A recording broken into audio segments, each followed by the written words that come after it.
Market থেকে ছোট ছোট চিংড়ি মাছ নেওয়া আসা হয়েছে। তো চিংড়ি মাছগুলো কেউ খেতে চাইবে না, কারণ এত ছোট চিংড়ি কেউ খাবে না।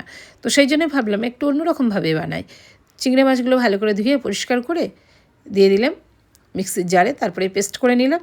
আর এদিকে পেস্টটা একটা পাত্রে ঢেলে দিয়ে দিলাম লেবুর রস, দিলাম পেঁয়াজ কুচো, দিয়ে দেবো আদা রসুন পেস্ট, দিলাম লবণ, দিয়ে দিলাম হলুদ, আর দেব গোলমরিচ পাউডার, চাট মশলা, দেব 2 চামচ মতো ধনিয়া পাউডার, দিয়ে দেবো 1 চামচ মতো কাশ্মীরি লঙ্কা পাউডার।